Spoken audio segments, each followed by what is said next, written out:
Rewind is a production of WisconsinEye. To keep programs like this free and accessible to all, please consider a charitable gift to wisci.org/donate or text WisCi to 44321.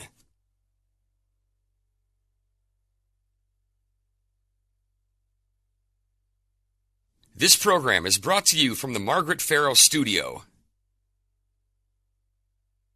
This week on Rewind, your week in review. The once crowded Democratic field of U.S. Senate candidates narrows. How this puts Lieutenant Governor Mandela Barnes in a solid position to win the primary election. Plus, a string of endorsements. The two notable Republicans who are breaking away from Trump's preferred candidates and deciding to back someone else in the governor's race. And amid heightened threats, a new report shows why election officials need more protections for themselves and voting equipment. All this and more on Rewind, your weekend review for July 29th. Hi, I'm Emilee Fannon. And I'm Scott Bauer. Scott, thanks so much for filling in this week. Another busy week. I usually say that every week, but this has really been a mountain, I guess, to climb up this week to get through it. We're first going to start with a story that kind of developed a little bit later in the week about a Racine County man admitting that he committed voter fraud and essentially kind of bragged about it to try to expose vulnerabilities in the Wisconsin My Vote system, which basically you can sign up, register to vote, and get an absentee ballot. Now, this man, his name is Harry Waite. He leads a government transparency organization which focuses on voting issues, and he said he did this and tried to file ballots, and he did successfully for Assembly Speaker Robin Voss, the Racine County Mayor, Corey Mason, and he basically said, I did it. I wanted to expose these type of things. So this, of course, really outraged state and local election officials. It led to an emergency meeting held by the State Elections Commission Thursday night, which we both had a lovely time listening to. But basically, before we get to kind of the recommendations that they got to, they didn't really make any actions. But the big question now is going forward, are they going to prosecute this man who admitted doing this? Let's first take a listen, and then we'll discuss the details. The WEC is aware of efforts by individuals to submit fraudulent absentee ballot requests in order to demonstrate a perceived flaw in the My Vote Wisconsin website. And yesterday, the Racine County Sheriff's Office issued a press release alleging vulnerabilities in the absentee ballot request system. There is no indication of any vulnerability with the My Vote application. The idea that absentee ballot requests made online via My Vote are more susceptible to fraud is false. Part of my questioning tonight was I want to know what can and cannot be done, what would be effective. And it seems to me, for example, there are those who want us to shut down My Vote for this purpose, when all you'd have to do is just start sending out emails. You can you can take the list that you've purchased and just send emails to clerks saying, start sending out ballots. It would be easy, just as easy, perhaps easier than doing it on My Vote. There's also been a proposal to require photo ID for every absentee ballot application. That's not the law. I want to make sure people understand it. It could have been the law. The Governor Evers vetoed a bill that would have required that. We wouldn't be in this situation.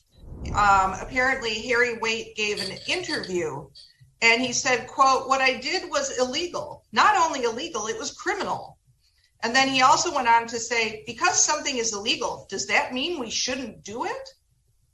And I'm astonished and outraged that he thinks this is something cute when people confess fully in the newspaper.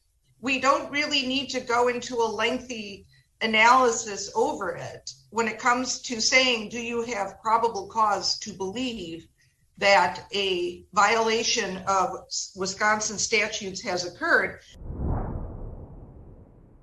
So WEC commissioners basically signaled support for referring criminal charges, but they stopped short. They wanted to do things like send postcards to voters who may have been vulnerable about Waite and others who have been doing this online. But, that's the big question right now. They're going to be meeting next week, Scott, and we don't know if DAs are looking into this at all either. Mm-hmm. Right. Ultimately, we'll be waiting to see if the district attorney in Racine County files any charges for what Harry Waite admitted was a crime. You cannot do what they did under the law. And so they are arguing that it shows a vulnerability. An analogy could be driving 100 miles per hour down the street, to prove that you can do it, but you know that the law says you can only drive 35. So they have done something now. We'll see if prosecutors follow through. There have been other cases of potential voter fraud from previous elections that have gone to DAs, and they've all taken kind of different approaches. You've seen some charges brought for voters who had a UPS mailing box in one county but not in another. So we'll really be anxious to see what happens down there in Racine County with charging decisions. And we know the one person that is unlikely to file charges is the one that brought this issue to light in a Facebook post. And who I'm talking about is the Racine County Sheriff, Christopher Schmeling, posted earlier this week basically saying, hey, look, people need to look into this matter. But he said to some journalists that he's not going to prosecute and basically put the blame on election officials to change the laws. But we all know this is, if we look bigger picture, Republicans, we haven't talked to many of them about this yet, but this is probably, what they've been signaling for a while. We want election integrity measures. There wasn't any other bill introduced that would fix what he did. But I think that's what we can see maybe going forward is saying, well, Governor Evers vetoed all these bills. We could have had the chance to make this system more secure. So maybe that's messaging we see down the line. Well, and the sheriff, let's remember, was a supporter of Donald Trump. He also earlier called for 5 of the 6 elections commissioners to be charged with a felony related to nursing homes in a vote they had taken. No district attorney filed charges against them for that. His position on this stuff has been made pretty clear. And so, really, it's not going to be up to him anyway as to whether charges get filed. So he's brought it to light in one way, but we'll see what happens next. Right, and we're inching very close to the August primary. So what happens next is definitely something that we're all keeping an eye on. And the U.S. Senate race narrowed quite a bit this week, Scott. We had 4 as the top candidates. Mandela Barnes was always in the lead, but just this week, 3 candidates dropped out of the race. It first started with Outagamie County Executive Tom Nelson, Alex Lazary on Wednesday, and now today, State Treasurer Sarah Godlewski throwing in the towel as well, and they are all endorsing Mandela Barnes. Now, we just kind of came from a press conference of Sarah Godlewski kind of having the same messaging that we heard from Lazary. It's that, we kind of reached the point we weren't going to beat his lead in the polls, and we want to build a stronger coalition going forward with the ultimate goal. This is their messaging of trying to defeat Ron Johnson. So I guess were you surprised by this many dropouts in one week? I don't think I've seen something like this. No, I was shocked, as I think all of us were, especially Alex Lazary. Alex had been essentially tied with Barnes in the polls. He was within the margin of error on the most recent Marquette poll. He spent over $12 million of his own money on this race. And then Wednesday, seemingly out of the blue, he dropped out and endorsed Mandela. Godlewski also spent a lot of money on this race. Tom Nelson, not so much, but that was his whole angle, that he was kind of the populist, folksy guy with no money who's going to run kind of that flank. So now what you have is them all getting behind Mandela Barnes, the lieutenant governor. You do have a number of other lower-tiered candidates who remain. All of these names will be on the ballot on August 9th. The ballots are already, votes are already being cast. I think as of yesterday, there were 152,000 absentee ballots that had already come in. So now you have potentially confusion with voters. We'll definitely see some of these candidates having votes and some voters having to maybe try to spoil their ballot and go in and vote again, which is a whole process you can go through. All right, let's take a listen first from Alex Lazary and Sarah Godlewski from both of their announcements this week, and then we'll talk a little bit more about this race. What led me to drop out is, this has always been a campaign where we've said the number one thing that we can do for Wisconsin is making sure that we defeat Ron Johnson. Every day matters, and that's why the second I realized that there was no path forward, we made sure that we did what we thought was best for us to be able to defeat Ron Johnson, and that meant getting with, I think, the person who's best positioned to do that and who's been running the best campaign in this primary, and that's the lieutenant governor. But the bottom line is, as you all know, I am a tell-it-how-it-is person, and I take a very common sense approach. And I know that right now what we have to do is we have to get behind Mandela Barnes to defeat Ron Johnson. And that is exactly what we're going to do. We also heard from Sarah, too, I don't think she was necessarily planning to drop out earlier this week. I asked her on Wednesday, are you going to stay in the race right after Lazary's announcement? And she, just about 2 weeks ago, coming off the U.S. Senate debate hosted by TMJ, she I think it was like a 7-figure ad buy, trying to really close that gap, but things went another direction. Also, none of the candidates really went negative in this race. We were kind of waiting for that. Maybe that was going to happen at the debate. We didn't really see that. Sarah kind of had her moment on abortions, which she capitalized in that campaign ad. But, Scott, you asked Mandela Barnes an interesting question at the press conference. How do you start, facing some of the issues that he hasn't been, attacked on in the past? He didn't really answer the question, but do we see that going forward now? Right. I think it's a good point that these candidates really kind of were hands-off in the primary. They really kept their focus on Ron Johnson.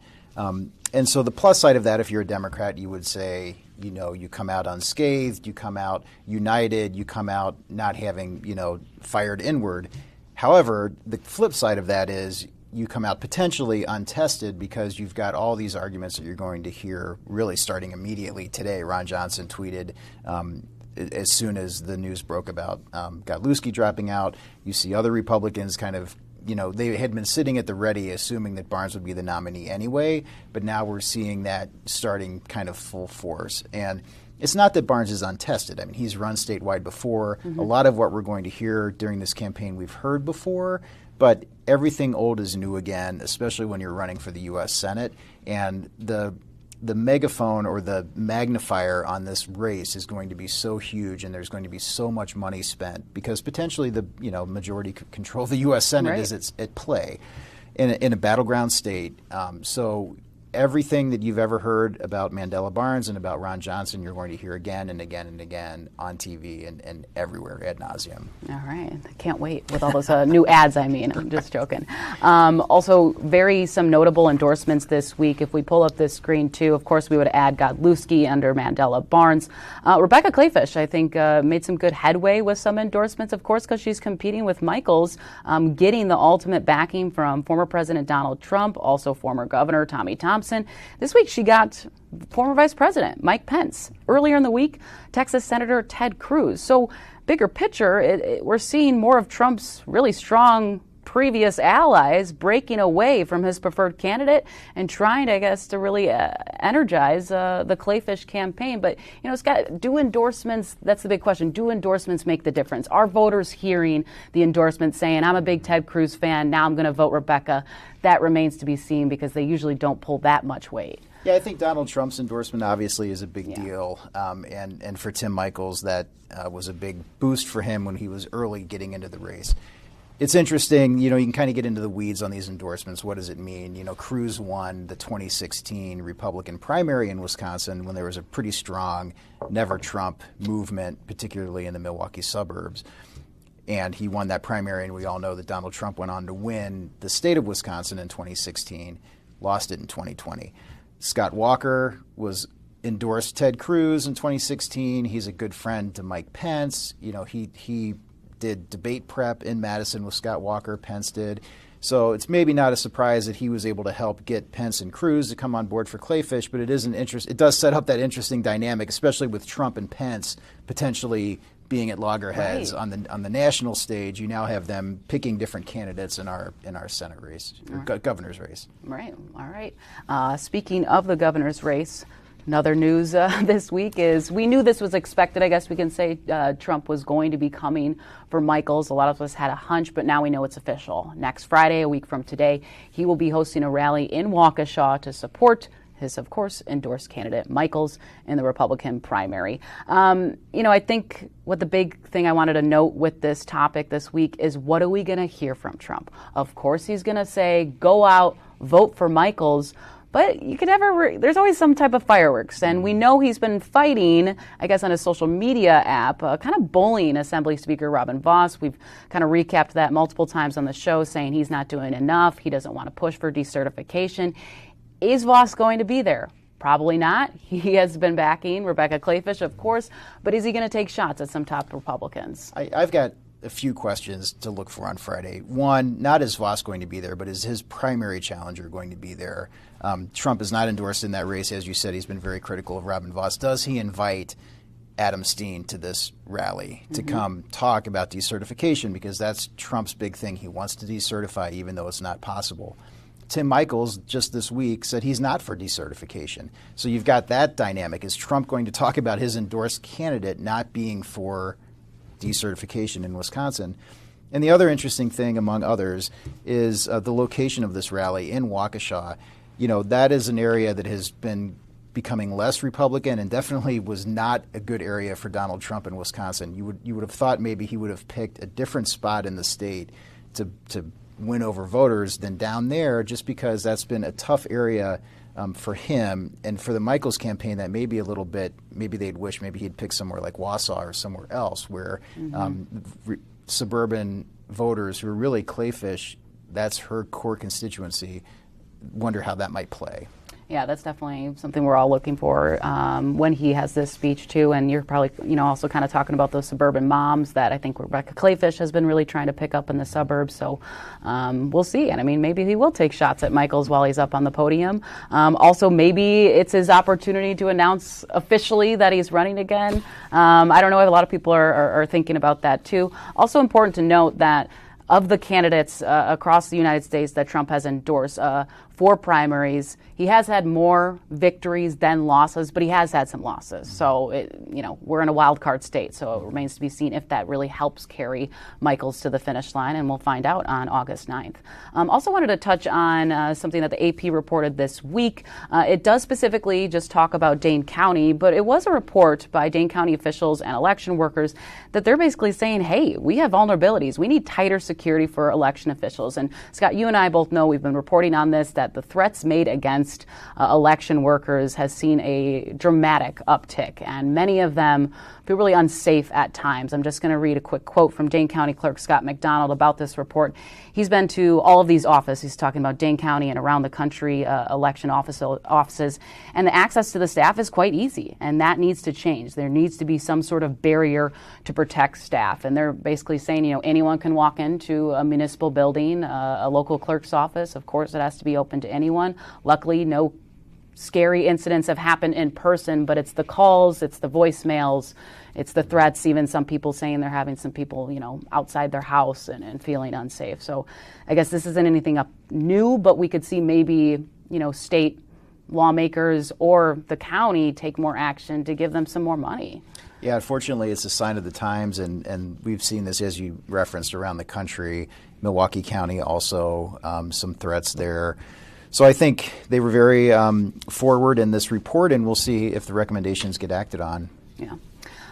Also this week, another busy week, disabled voters filed a federal lawsuit. Now, there's 4 individuals with disabilities that are asking a federal court to basically ensure they can have help returning their absentee ballot. Well, why? Because the state Supreme Court decision was a little murky. They opted to, of course, ban ballot drop boxes and ruled that the voter themselves should return their ballot in person at their local clerk's office or put it in the mail. But what about a disabled voter who can't seal and fold their ballot and they can't go down to their mailbox and put it? So that's what is a little concerning for some people. That is main reason why they filed this lawsuit, Scott. Yeah, the Supreme Court ruling did not, and they came right out and said, we are not addressing who can mail the ballot. Disabled voters say that is protected under the Americans with Disabilities Act. Federal law says that they can have assistance mailing a ballot. When this came up during an Elections Commission news conference, Administrator Megan Wolf said, she basically recited state law that says the elector must mail their ballot. So that was cited in this lawsuit, along with the Supreme Court ruling, as a reason for essentially going to federal court to get some clarity, to get them plaintiffs' hope to say, hey, federal law says if you're disabled, you can have assistance getting your ballot to the mailbox. The 4 people in this lawsuit each describe why they can't physically do that, or how it's incredibly difficult for them to do that, or to deliver it in person.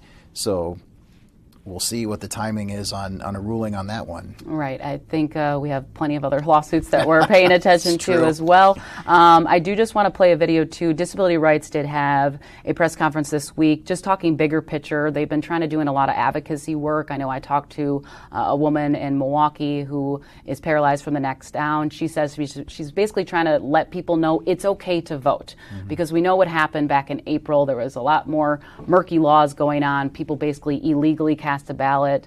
We don't have to get into all the weeds about that, but there was a different lower court decision that said they couldn't. They can only themselves put it in the mail, and so that made things a little uneasy. Let's just take a listen to this video of them talking about the Teigen decision and kind of letting voters know what their options are.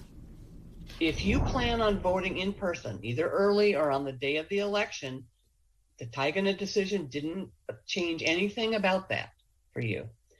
If you plan on using an absentee ballot, it didn't change the way you fill that ballot out and the requirements to get it or what you need to put on the outside. All those things are still the same.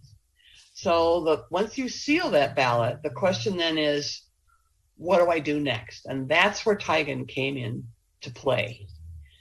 So you've got that ballot and you're looking at it and think, what do I do? You got two choices. One is you can put it in a mailbox, U.S. mail. The other is you can deliver it to your clerk. Is it illegal for a voter, including a disabled voter, to have assistance putting their ballot in the mailbox? No. Where you do want to ask for that modification is if you're going to need assistance taking it in person to the clerk. Call them up, tell them you need a disability-related modification. Fill out the little sample form that we have on our website. Give it to the person who's delivering it for you along with your ballot, and take a picture of everything before you send it off so you have a copy. Also talking about absentee ballots that we just heard from Disability Rights Wisconsin, there's been a lot of election officials kind of reminding voters right now that we've had those 3 Senate candidates drop out. We had Kevin Nicholson about 3 weeks ago. I know it was the first week in July. He dropped out of the governor's race about spoiling your ballot. If viewers don't know what that is, basically you can go to your clerk's office, write a written statement, send them an email, and you can request a new ballot. If you picked one of these candidates that are no longer on there, you can do that. I know Milwaukee officials are holding kind of an explainer today because it's not really something that we've seen this many candidates drop out at once. So I think I can't ever remember there being this many this late. So that's just something else to remind people, and that's an issue that, make sure you do reach those deadlines if you want to revote again as well. We also want to recap the Republican governor's debate. I know you and I were both covering it. It was this one again was also hosted by TMJ4 in Milwaukee. There was a lot of takeaways. It was the first time that we saw Michels on a debate stage.